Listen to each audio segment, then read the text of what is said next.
On September 28, 1896, while Jose Rizal was traveling on a ship, he received an alarming news from a fellow passenger. This happened one day after the ship left Port Said.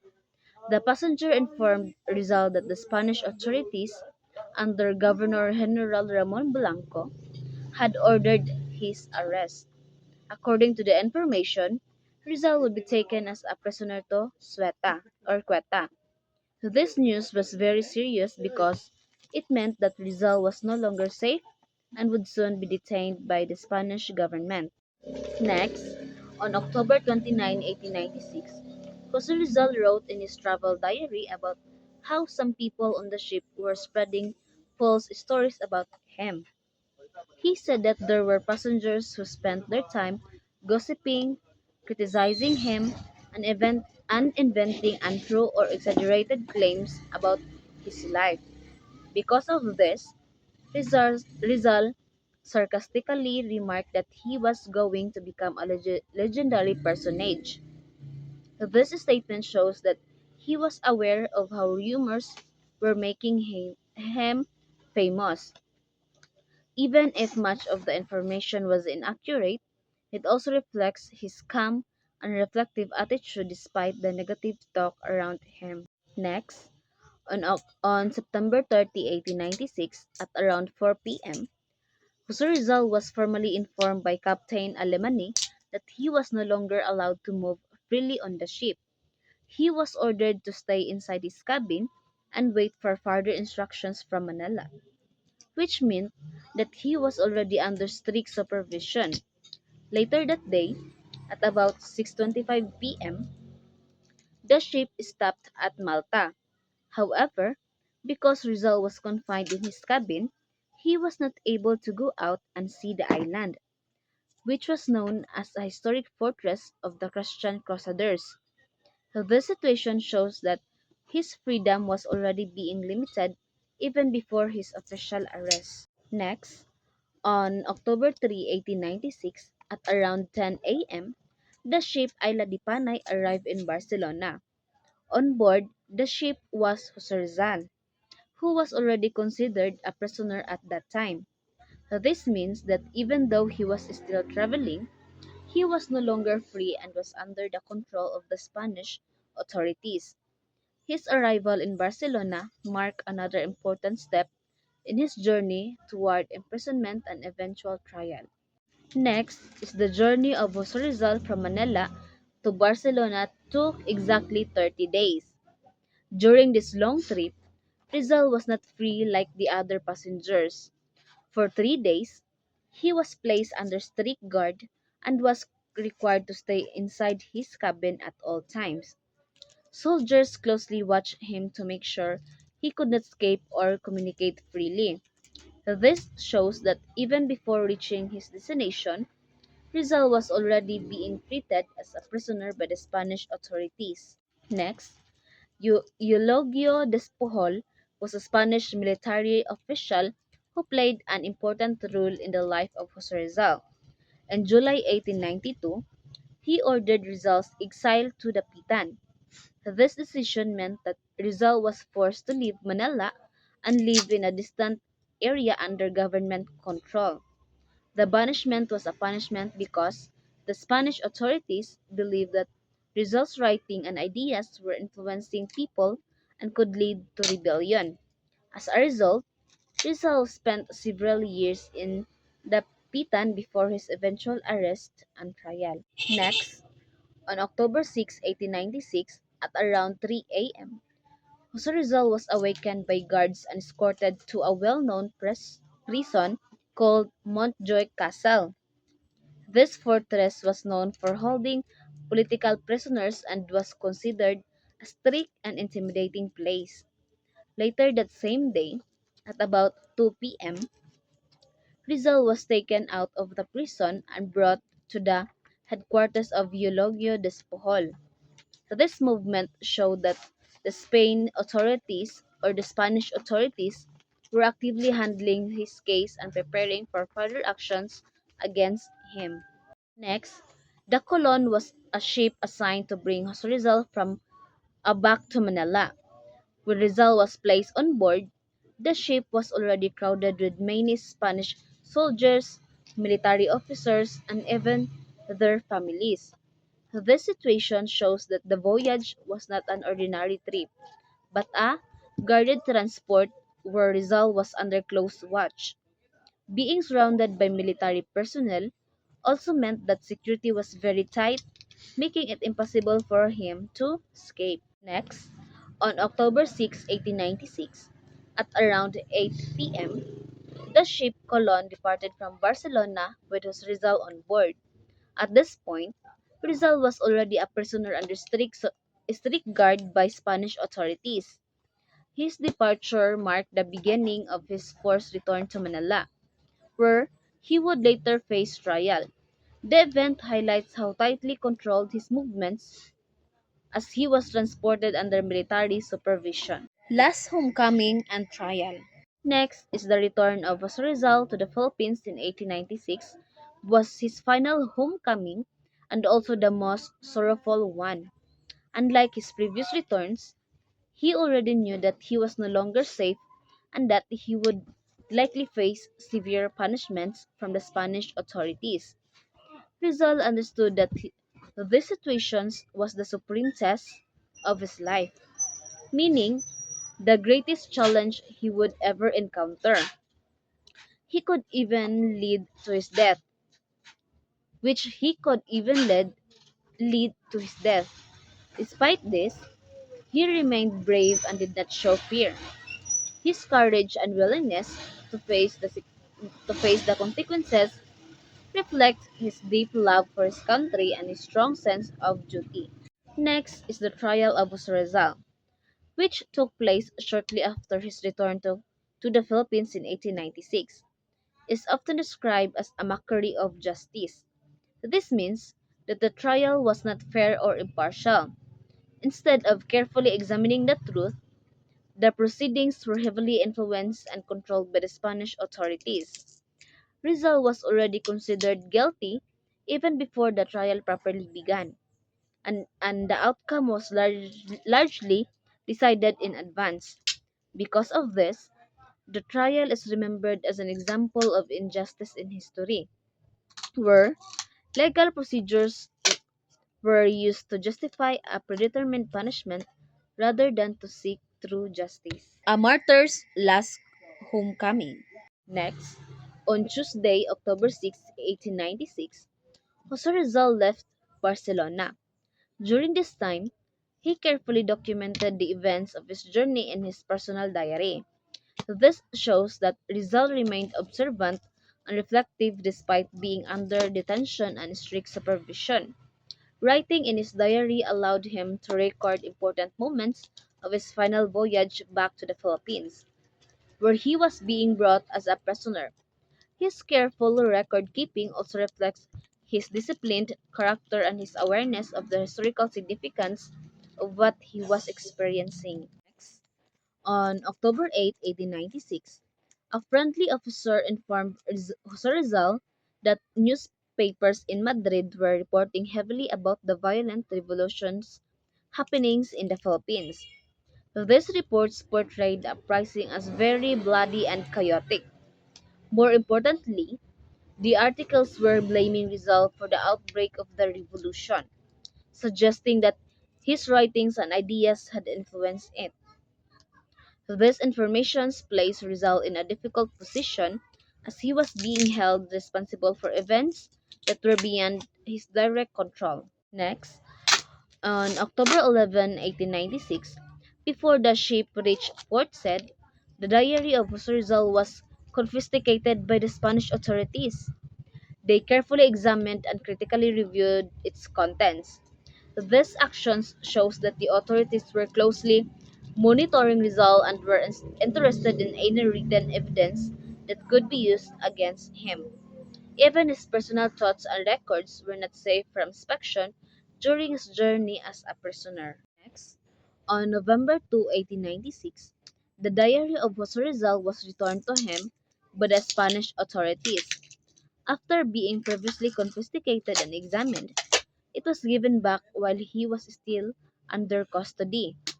This suggests that the authorities had already finished reviewing its contents and did not find it necessary to keep it any longer.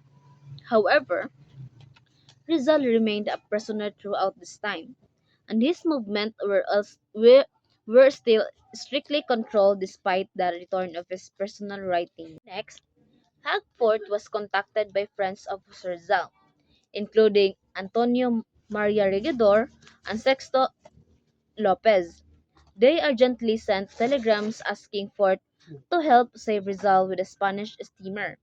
Carrying him would arrive in Singapore.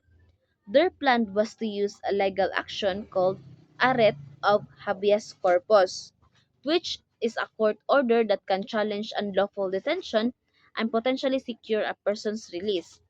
However, the attempt to intervene was ultimately unsuccessful because Rizal was already firmly under Spanish custody. Next, Lionel Cox denied the petition for a writ of habeas corpus. His decision was based on the fact that the ship Colon was a military vessel carrying Spanish troops to the Philippines. Because of this, he ruled that the court could not intervene in what was considered a military operation of a foreign government. As a result, the legal attempt of free Jose Rizal was not successful, and Rizal remained under Spanish custody. Next, on November 3, 1896, the Colon arrived in Manila. Its arrival was met with great celebration by the Spanish authorities and friars. They were especially pla- pleased because the ship brought additional military reinforcement and supplies to support their forces in the Philippines. This strengthened their control over the situation of the country during a period of unrest revolution. At the same time, Jose Rizal was still on board as a prisoner, being brought back under heavy guard. Next, on November 20, 1896, the preliminary investigation of Jose Rizal officially began. The stage involved gathering initial evidence and testimonies related to the accusations against him.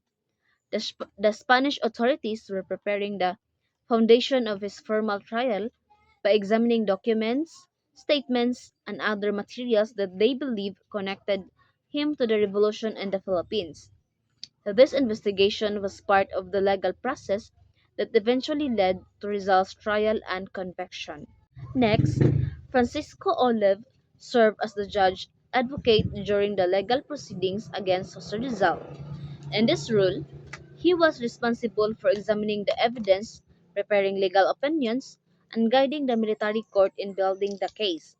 As judge advocate, Olive played a key part in the preliminary investigation and prosecution process, helping the Spanish authorities organize the charges that were later used in Rizal's trial. Next, in the case against Jose Rizal, the prosecution presented two main types of evidence, which are the documentary evidence and testimonial evidence. The documentary evidence refers to written or recorded materials that were used to support the charges against him.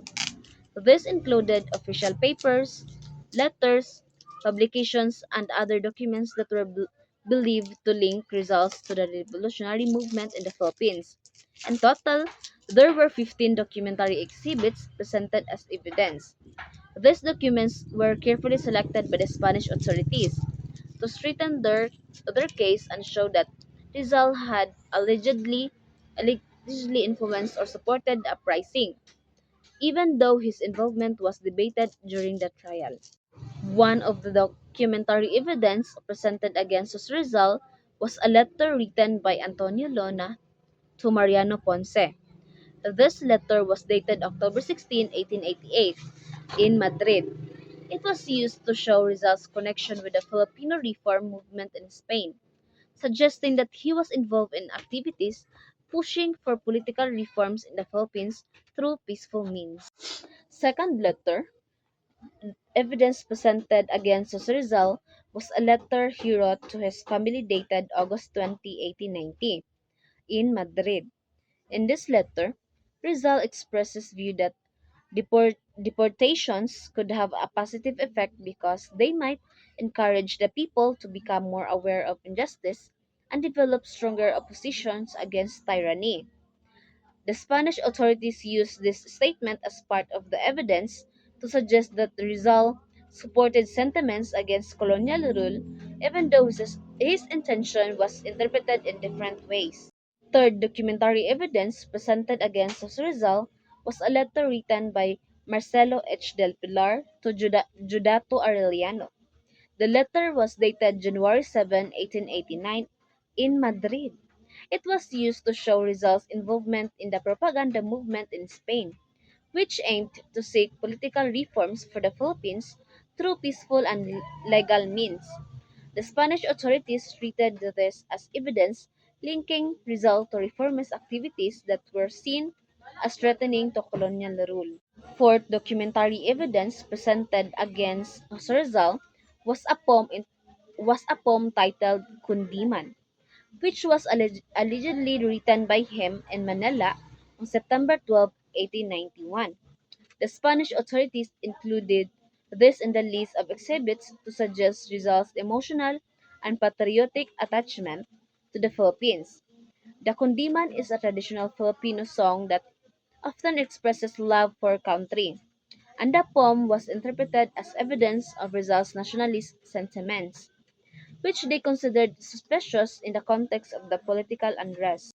Fifth documentary evidence presented against Jose Rizal was a letter written by Carlos Oliver to an unidentified person, dated September 18, 1891, in Barcelona.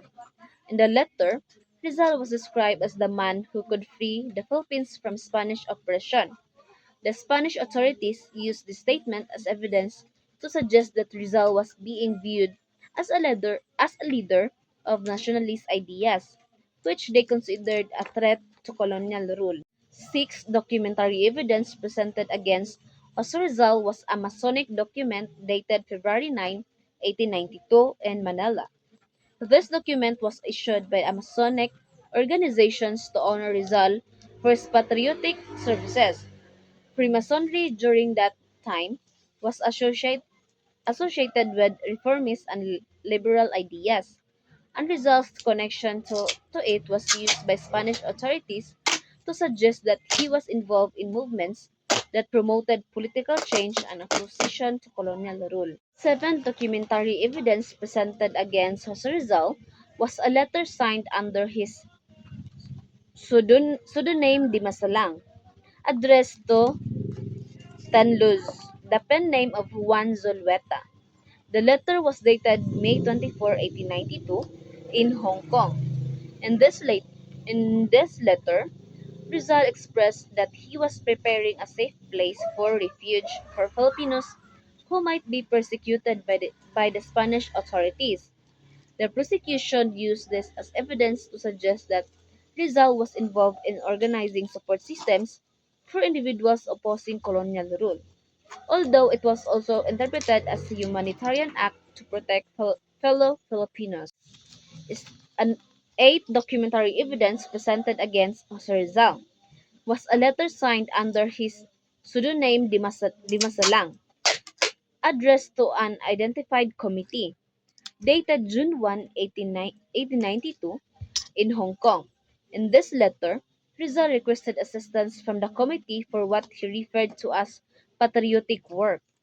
The Spanish authorities used this document as evidence to suggest that Rizal was actively organizing or supporting nationalist activities aimed to reforming or opposing Spanish colonial rule in the Philippines. Nine documentary evidence presented against Jose Rizal was an anonymous and undated letter sent to the editor of the Hong Kong Telegraph. The letter criticized or censored Rizal's banishment to the Pitan. It expressed disagreement with the Spanish authorities' decision to exile him. Although the author of the letter was unknown, the Spanish prosecution included it as evidence to show that Rizal's case had gained international attention and sympathy, which they interpreted as indication of his influence and significance. Tenth documentary evidence presented against Jose Rizal was a letter from Ildefonso Laurel, dated September 3, 1892, in Manila. In this letter, Laurel stated that many Filipinos look up to Rizal as their savior. The Spanish authorities used this statement as evidence to show that Rizal was widely admired by the people and was seen as as a leader of nationalist sentiments, which they considered a potential threat to colonial rule. 11th documentary evidence presented against Jose Rizal was a letter written by Alfonso Laurel, dated September 17, 1893, in Manila. The letter informed an unidentified correspondent about the arrest and banishment of Doroteo Cortes and Ambrosio Salvador. The Spanish authorities included this letter as evidence to suggest connections between Rizal and individuals who were being persecuted for alleged involvement in reform or nationalist activities. 12th documentary evidence presented against Jose Rizal was a letter written by Marcelo H. del Pilar to Juan Zulueta, dated June 1, 1893, in Madrid. In this letter, Del Pilar recommended the creation of a special organization that would be independent of Freemasonry, with the purpose of supporting the Filipino people's cause. The Spanish authorities included this as evidence to suggest that reformist leaders, including Rizal, were connected to organized efforts aimed at advancing nationalist objectives. 13th documentary evidence presented against Jose Rizal was the transcript of a speech by Emilio Jacinto, who used as pseudonym Pinky Ann. The speech was delivered during a meeting of the Katipunan on July 23, 1893. In the speech, the slogans "Long live the Philippines," "Long live Dr. Jose Rizal," "Unity" were reportedly expressed. The Spanish authorities used this document to suggest that Rizal's name and ideas were being associated with revolutionary sentiments and nationalist movements. 14. Documentary evidence presented against Jose Rizal was the transcript of a speech by Jose Toriano Santiago, who used the pseudonym Tik Tik. This speech was delivered during the same reunion of the Katipunan on July 23, 1893. During the meeting, members reportedly shouted slogans as "Long live the eminent Dr. Jose Rizal, death to the oppressor nation." The Spanish authorities used this as evidence to suggest that Rizal's name was being associated with revolutionary and anti-colonial sentiments, even if he himself was not directly involved in the organization's actions. The 15th documentary evidence presented against Jose Rizal was a poem written under his pseudonym Laong Laan, titled Atadisay. In this poem, Rizal described the students in his school in Dapitan as singing about their awareness of their rights and their ability to defend them. The Spanish authorities used this as evidence to suggest that Rizal was teaching or inspiring young Filipinos to develop a sense of resistance and self-assertion, which they viewed as potentially encouraging anti-colonial sentiment. Next is the testimonial evidence presented against Jose Rizal consisted of oral statements given by several witnesses.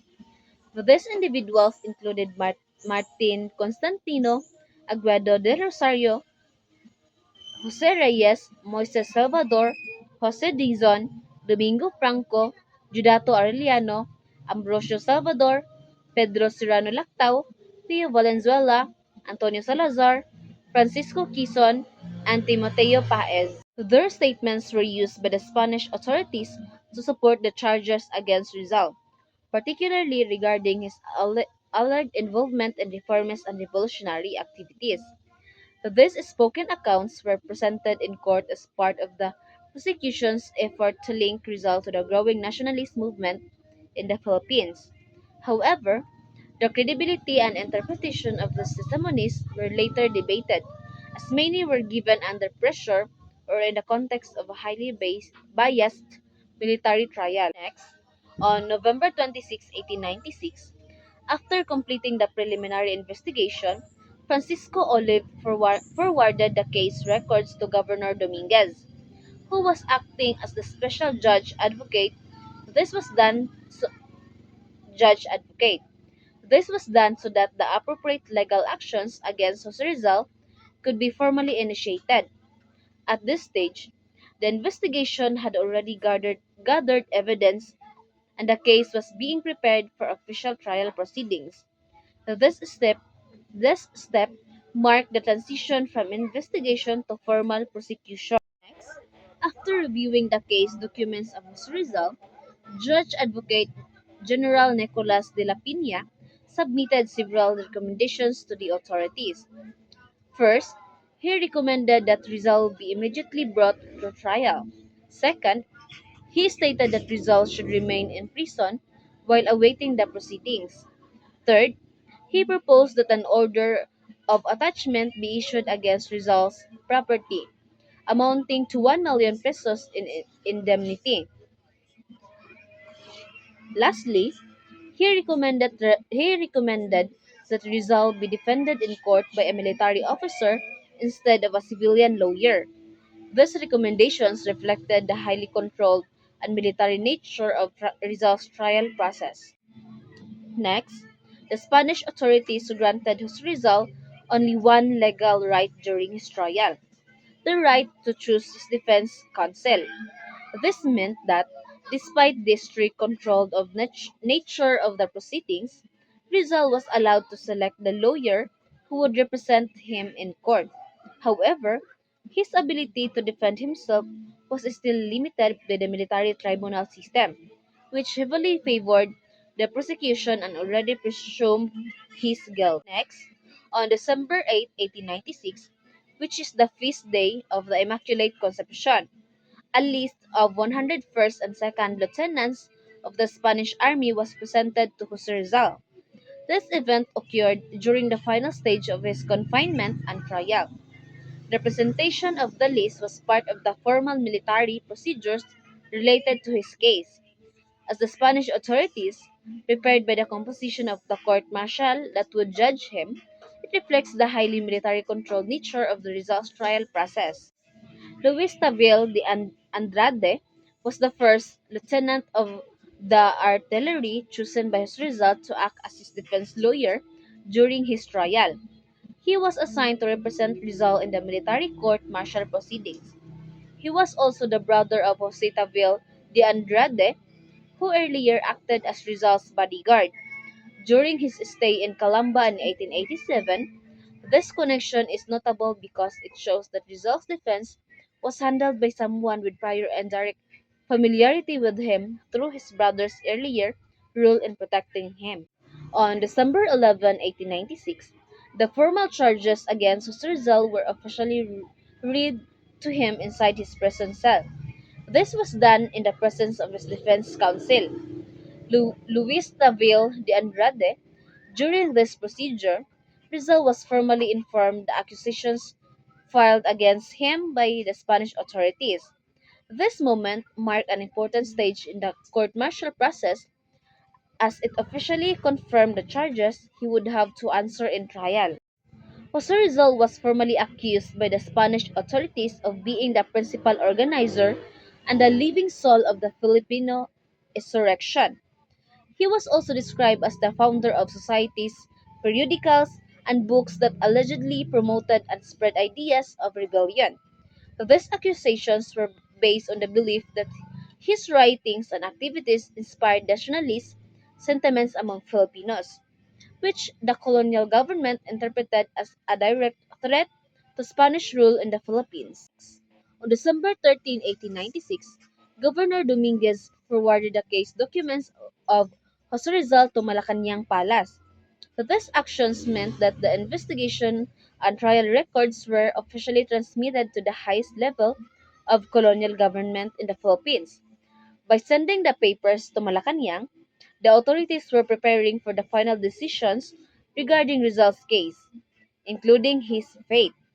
This step marked the nearing conclusion of the legal process against him. Next, on December 15, 1896, Jose Rizal wrote a manifesto while imprisoned in Fort Santiago.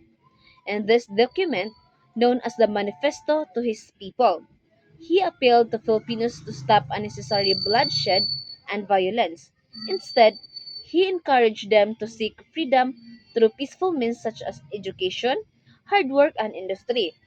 This manifesto reflects Rizal's consistent belief in reform rather than armed revolution, even during the final days of his life. On December 25, 1896, Jose Rizal spent a dark and sorrowful Christmas while imprisoned in Fort Santiago. It was his last Christmas on earth, and it was considered the saddest moment of his life.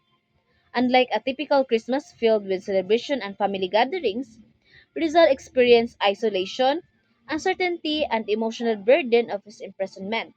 This day reflects the final stage of his suffering before his execution, highlighting the tragic end of his life despite his contributions to his country. Next, on December 26, 1896, at around 8 a.m., the court-martial trial of Jose Rizal officially began.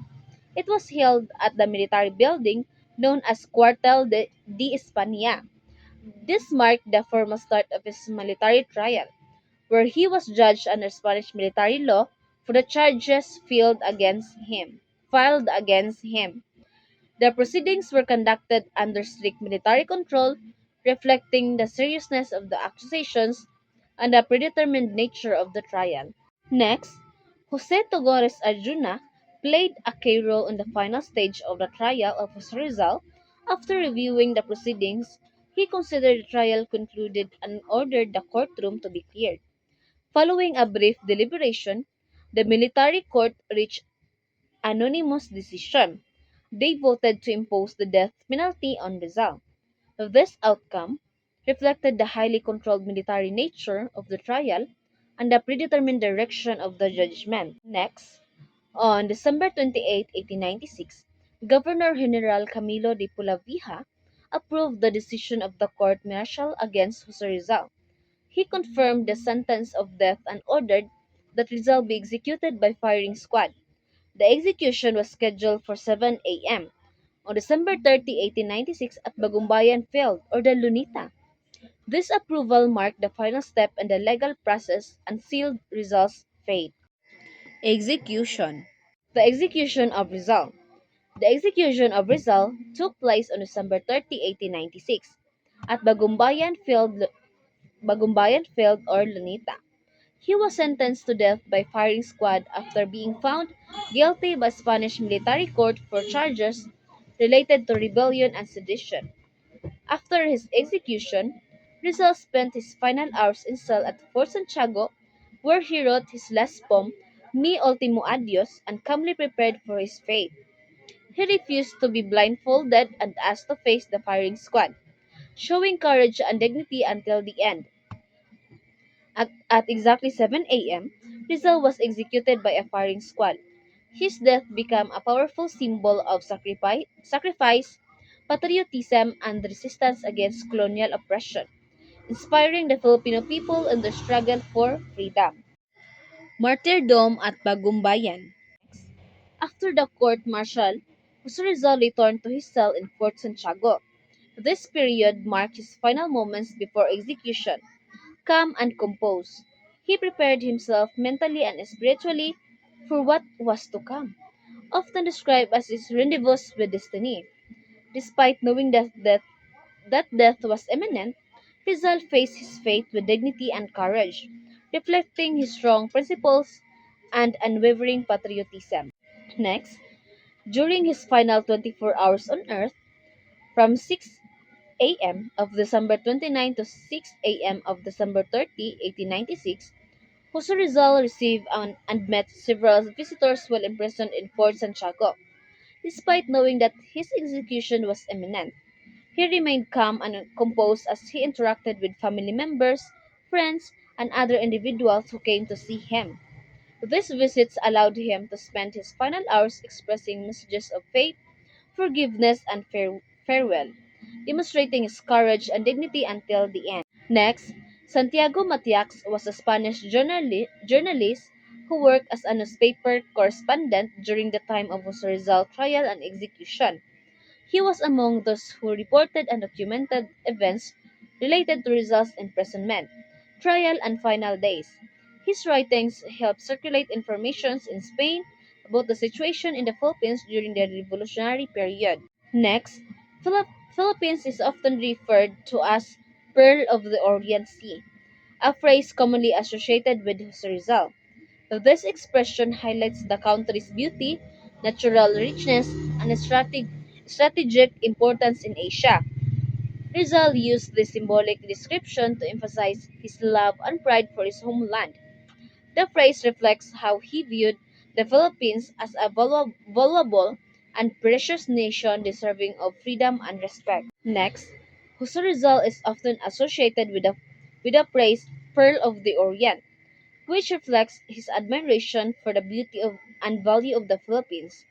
This idea was also linked to his writings, including reference in his article Unfortunate Philippines, which was published in the Hong Kong Telegraph on September 24, 1892.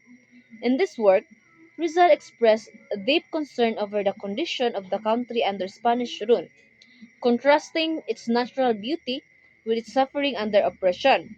The phrase symbolizes both his love for the Philippines and his desire for its improvement and freedom. Last hours of Rizal. Next, on December 29, 1896, at about 6 a.m., Jose Rizal was formally informed of his death sentence inside his cell at Fort Santiago. The sentence was read by Captain Rafael Dominguez, who had been tasked by Governor General Camilo de Polavija to handle all preparations for the execution. The announcement stated that Rizal was to be executed by firing squad at 7 a.m. at Bagumbayan Field or Luneta. Although the official sentence originally contained earlier clerical details, the final execution schedule was already set for December 30, 1896. This moment marked the formal confirmation of his impending death, which Rizal faced with calmness and dignity. Next, at around 7 a.m. on December 29, 1896, Jose Rizal was brought to the prison chapel inside Fort Santiago. He spent his final moments there before his execution. During this time, he received visits from two Jesuit priests, Father Miguel Sadera Mata, and Rector of Ateneo Municipal de Manila, and Father Luis Veza, a Jesuit teacher. These visits were part of his spiritual preparations as Rizal remained calm and composed while facing his final hours. Next, at about 7:15 a.m. on December 29, 1896, Jose Rizal showed a calm and even cheerful mood while inside the prison chapel of Fort Santiago. He reminded Father Luis Visa of a small statue of the Sacred Heart of Jesus, which he had carved using his penknife during his time as a student at Ateneo Municipal de Manila. Father Visa would then took the statue from his pocket and gave it to Rizal. The hero gladly received it and placed it on his writing table. This moment reflected Rizal's deep faith, nostalgia for student years, and his composed spirit even in his final hours.